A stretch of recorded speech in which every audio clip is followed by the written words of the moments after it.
আসসালামু আলাইকুম বন্ধুরা, আশা করি সবাই ভালো আছেন। তো ইউটিউব তাদের ক্রিয়েটরদের জন্য বিশাল একটা সুখবর নিয়ে এসেছে।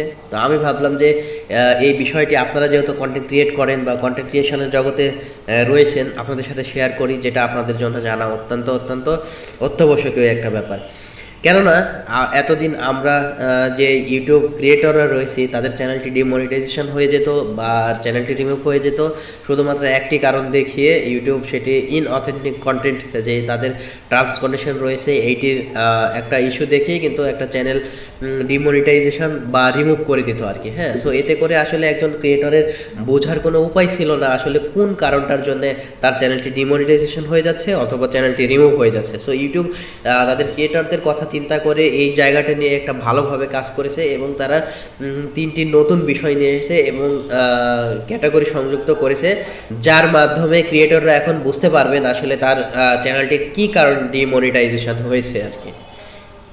তো আজকে এই তিনটি বিষয় নিয়ে আমি আলোচনা করব, তাই বিস্তারিত ভিডিওটি দেখতেই থাকুন। সো প্রথম তারা যে টার্মস বা কন্ডিশনের কথা বলেছে, ইনঅথেন্টিক বা জেনারিক কন্টেন্ট আর কি। হ্যাঁ, সো যে ইনঅথেন্টিক বা জেনারিক কন্টেন্ট বলতে আসলে কি বোঝাচ্ছে এটি আমরা একটু আলোচনা করি, তাহলে আমরা আসলে বিষয়টি সম্পর্কে বুঝতে পারবো। এই ক্যাটাগরিতে যে সমস্ত ভিডিওগুলো পড়ে সেগুলো হচ্ছে যে নির্দিষ্ট কোনো টেমপ্লেট ব্যবহার করে সেই ভিডিও তৈরি করা। ধরেন যে আপনার একটা নির্দিষ্ট প্যাটার্ন রয়েছে, সেই প্যাটার্নে বা টেমপ্লেটটি বারবার আপনি রিপিট করছেন এবং রিপিট করে একই টাইপের ভিডিও জেনারেট করছেন। সো এটি কিন্তু জেনারিক এবং রিপিটেটিভ যে কন্টেন্ট রয়েছে সেই পলিসির আন্ডারে পড়ে যাচ্ছে আর কি। হ্যাঁ, আচ্ছা, তো এখানে আসলে কি কি করা যাবে না সেই বিষয়টি সম্পর্কেও তারা বলে দিয়েছে।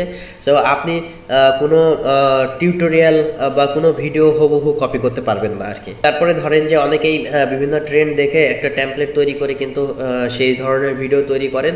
সো এই টাইপের ভিডিও তৈরি করলে ইউটিউব ডিমনিটাইজ করে দিবে এবং হচ্ছে যে আপনার চ্যানেলটি রিমুভও করে দিতে পারে আর কি। আর যারা মনিটাইজেশন এখনও পান নাই তাদের তো মনিটাইজেশন হবেই না, এই ব্যাপারটি আপনি নিশ্চিন্ত থাকুন। তাহলে এখন আপনার করণীয় কি, এখান থেকে আপনি কিভাবে উদ্ধার হবেন বা মুক্তি পাবেন আর কি। হ্যাঁ, সো এই জায়গাতে যদি আমি বলি, আপনাকে আপনার নিজস্ব স্টাইল, আপনার নিজস্ব ভিডিও এডিটিং, আপনার ভয়েস ওভার, যে কোনো এই পার্টগুলোতে আপনার নিজস্বতা নিয়ে আসতে হবে এবং আপনার নিজের ক্রিয়েটিভিটি দিয়ে কিন্তু একটা ভিডিও তৈরি করতে হবে। ইউটিউব সবসময় বলে কিন্তু আপনি এআই ইউজ করতে পারবেন না এরকম কিন্তু নিষেধ করেনি, কিন্তু আপনি শুধু জেনারিক এবং রিপিটেটিভ কন্টেন্ট তৈরি করবেন আর ইউটিউব মনিটাইজেশন দিয়ে দেবে, ব্যাপারটা এরকম না। সো এই কাজটি যারা এখনও করছেন বা করে যাচ্ছেন অবশ্যই এই দিকে নজর দিবেন। আপনি শুধু পরিশ্রম করে গেলেন কিন্তু শেষ পর্যন্ত আপনার পরিশ্রমের ফল পেলেন না, তখন কিন্তু হতাশ হয়ে ইউটিউব ছেড়ে দিতে হবে। দ্বিতীয় যে টপিকটি সেটি হচ্ছে এআই পার্সোনা। ধরেন যে আপনি এআই দিয়ে ভিডিও তৈরি করছেন, এআই রিলেটেড ভিডিও তৈরি করছেন, আপনি আপনার মতো করে একটি ক্যারেক্টার তৈরি করলেন এবং এআইকে দিয়ে সেই ভিডিওগুলো তৈরি করে নিয়েছেন। আবার ধরেন যে এই টাইপের ভিডিও কন্টেন্টও আমরা কিন্তু দেখি, ধরেন যে একটা ব্যক্তির ফটো ব্যবহার করে তার মতো করে ক্যারেক্টার তৈরি করে কিন্তু তার অনুমতি ছাড়াই এক ধরনের ভিডিও কন্টেন্ট পাবলিশ করা হচ্ছে, যেগুলো কিন্তু খুবই সাংঘর্ষিক এবং এইটা আসলে একটা ব্যক্তির মানহানির পর্যায়েও চলে যায়। তো সেক্ষেত্রে ইউটিউব এই ব্যাপারটি নিয়ে কাজ করেছে, আপনি কারো ক্যারেক্টার তৈরি করে সেরকম ভিডিও আপনি বানাতে পারবেন না এআই পার্সোনা দিয়ে আর কি। হ্যাঁ, সো এইটা তাদের রুলসের বাইরে। সো আপনারা যারা এই ধরনের কাজ করছেন বা করে যাচ্ছেন তারা এই ব্যাপারে এখনই সাবধান হয়ে যান।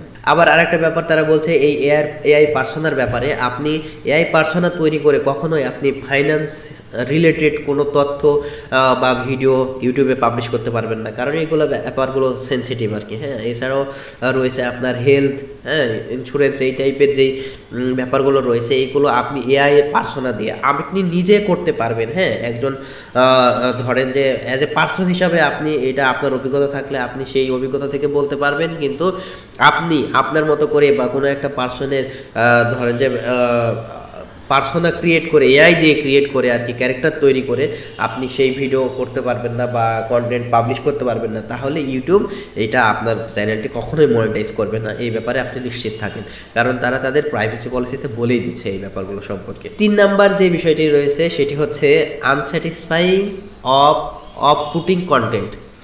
এটি হচ্ছে যে বিরক্তিকর টাইপের যে কন্টেন্ট আর কি। হ্যাঁ, এটার অর্থ হচ্ছে বিরক্তিকর বা অসন্তুষ্টজনক কন্টেন্ট আর কি। হ্যাঁ, যেটার দ্বারা মানুষ বিরক্ত ফিল করছে। ধরেন যে একটা কন্টেন্ট আপনার দেখছে, দেখে সে সাপোজ ধরেন যে ফ্যামিলি নিয়ে দেখছে বা সে নিজেও লার্নের জন্য করছে, দেখছে কন্টেন্টে, কিন্তু সেটি আপনি তার সন্তুষ্টির জায়গাটি নিয়ে আসতে পারেননি, বা দেখা যাচ্ছে যে বিরক্তিকর কিছু বিষয় নিয়ে আলোচনা করেছেন বা বিরক্তিকর বিষয় দেখিয়েছেন। যদি এই টাইপের কন্টেন্ট হয়ে থাকে তাহলে অবশ্যই আপনি কিন্তু তাদের এই টার্মস কন্ডিশনের ভিতরে পড়ে যাবেন এবং আপনার চ্যানেলটি মনিটাইজেশন হবে না বা ডিঅ্যাক্টিভ হয়ে যেতে পারে।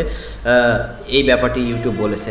যেমন ধরেন যে কোনো চ্যানেলে কিছু ইলেকট্রনিক ডিভাইস কিনা হলো বা ভ্যাকিউম টাইপের একটি চ্যানেলের কথা বলা হচ্ছিল, ইউটিউবের ইনসাইডারে বলছে যে আপনার এইচপ্যাড নামের একটি চ্যানেলের কথা বলেছে। হ্যাঁ, ইউটিউব নিজেই বলছে ইউটিউবের ইনসাইডারে যে এইচপ্যাড নামের হচ্ছে যে একটা চ্যানেল, তারা বিভিন্ন ধরনের ইলেকট্রনিক্স ডিভাইস, ভ্যাকিউম এগুলো কিনে নিয়ে আসতো, কিনে নিয়ে এসে তাদের স্টুডিওতে ভাঙচুর করতো। আসলে এখান থেকে বিরক্তিকর ব্যাপার আর মানুষের শেখার কোনো কিছুই ছিল না এই ভিডিওগুলো থেকে। হ্যাঁ, তারা জাস্ট কিনে নিয়ে আসতো আর নিয়ে এসে কিন্তু তাদের স্টুডিওতে ভাঙচুর করতো। এই ভিডিওগুলো দিয়ে কিন্তু মানে দর্শক টানতো তারা, কিন্তু এইটা একটা বিরক্তির বিষয়, এই ব্যাপারটি তারা নজর দেয়নি। তো সেক্ষেত্রে ইউটিউব কিন্তু এই কন্টেন্টগুলো কখনোই সাপোর্ট করে না বা করবেও না। তাই আপনারা যারা এই ধরনের কন্টেন্ট মানে অসন্তুষ্টিজনক এবং আপনার অডিয়েন্সের বিরক্তির কারণ হয় এই টাইপের কন্টেন্ট তৈরি করলে কিন্তু আপনি চ্যানেলটি কখনোই মনিটাইজেশন পাবেন না এবং চ্যানেলটি ডিমনিটাইজেশনের হাত থেকে রক্ষাও করতে পারবেন না। তাই আপনাদের উদ্দেশ্যে বলতে চাই, ইউটিউবে যে কেউ ভিডিও পাবলিশ করতে পারে, কিন্তু ইউটিউবের পার্টনার প্রোগ্রাম জয়েন করতে কিন্তু সবাই পারে না। তাই আপনি যদি ইউটিউবে পার্টনার প্রোগ্রামে জয়েন হতে চান বা জয়েন করতে চান, তাহলে আপনাকে অবশ্যই তাদের টার্মস কন্ডিশন মেনে কাজ করতে হবে। এবং আপনাকে আরেকটা কথা বলি, ইউটিউবে মনিটাইজেশন পেতে হলে ভালো কোয়ালিটিফুল ভিডিও দিতে হবে এবং অডিয়েন্সকে আপনার যাতে কন্টেন্ট দেখে তারা সহযোগিতা পায় এই ধরনের কন্টেন্ট তৈরি করবেন, তবেই ইউটিউব আপনাকে মনিটাইজেশন দিবে। সো এতক্ষণ কষ্ট করে ভিডিওটি দেখার জন্য অসংখ্য অসংখ্য ধন্যবাদ। আশা করি সবাই ভালো আছেন, ভালো থাকবেন, আর আমার এই চ্যানেলটি সাবস্ক্রাইব করে দেবেন যাতে করে নতুন ভিডিও পাবলিশের সাথে সাথে আপনার কাছে নোটিফিকেশনটি চলে যায়। Thank you so much.